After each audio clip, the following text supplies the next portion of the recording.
Yo, what up? It's your boy Black with Black TV. We'll give you reviews and hip hop news. And today we're gonna be doing a review on Future and Lil Uzi Vert's brand new collab album, Pluto X Baby Pluto. But first, don't forget to hit subscribe to Black TV for more views, more reactions. Hit that like button, and in the comment section below, tell me what is your favorite Future collab of all time. Is it with him and Drake, a song with him and Drake? Is it even with Lil Uzi Vert, or is it the most infamous Future and Gucci Mane? Gucci!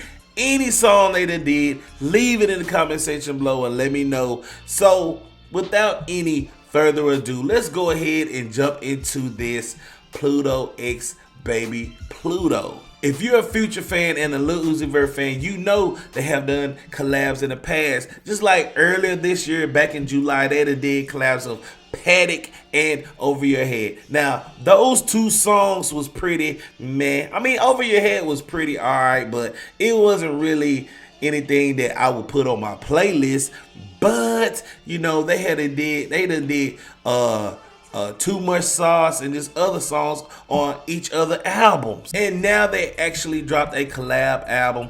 I wouldn't really say it's a surprise album, but we all know this was coming sooner or later. Especially with Future working with a lot of artists in the industry like Drake with What a Time to Be Alive, and even Young Thug's Super Slimy. And you know, What a Time to Be Alive, I think personally is a classic, but Super Slimy is pretty But let's go ahead and jump into the cover. The cover is exactly what I would see a Future and Lil Uzi Vert album actually look like. Like, it looks like they're in outer space and they're actually finna land on Pluto. Exactly. And they look like they're, they look like they're on that stuff. But let's go ahead and jump in my likes. What I actually like about this album is it actually sounds like a collab album. Like, majority of the time, some artists, they just send songs back to back, from studio to studio. They're not actually in the studio working, but you can actually hear the quality in this album that they actually was in the studio working on songs together. And there's a couple of tracks on here like that. Now, I know I'm not expecting bar for bar, like super metaphorical stuff on this album. I know.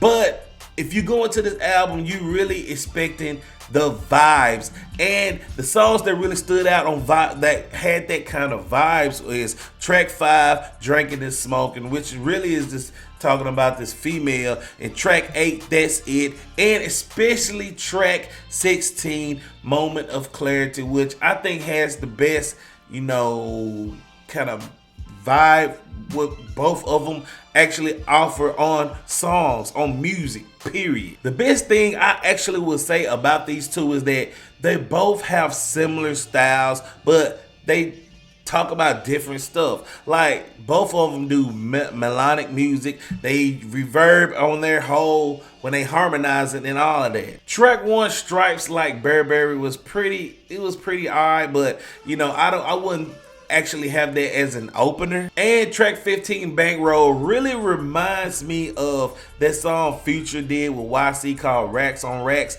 The melody, like the 808s and the drums, snares on it, really is reminiscent of that song. But my favorite song on this album is track 2, Marnie on Me, which I actually like because they going back and forth on the songs, and it actually shows effort that they actually try to have actual quality on this song. But going into my dislikes, it's kind of a positive and also a negative, is that majority of this album sounds very similar. Like, you can tell. I know that DJ Esco executive produced this album, and even Zaytoven threw a beat in here.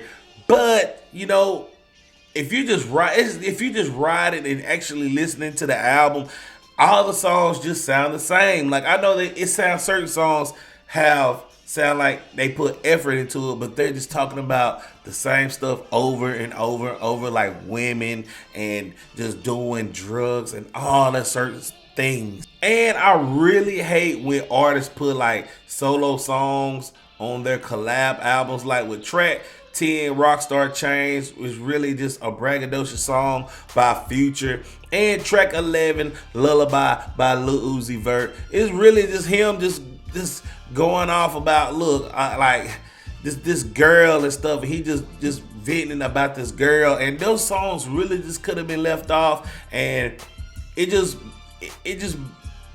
really wasn't there for me. But my least favorite song on Pluto X Baby Pluto is track 13, F Off That, because the chorus really sounds lazy. He just saying F off that, F off that, F off that. Like, you could have really put more effort into that song, Uzi. I'm just saying. But let me go ahead and rate Pluto X Baby Pluto. I'm gonna give this a 4 out of 10. Like, if you're a Future fan and a Lil Uzi Vert fan, you gonna say this album is pretty average. But anybody that's going into this album expecting trap, you know, just some very, very nuanced Future and Lil Uzi Vert, you're not really getting it. You're getting the same stuff over and over that you already heard from these two. Like, especially if you like Paddock and Over Your Head.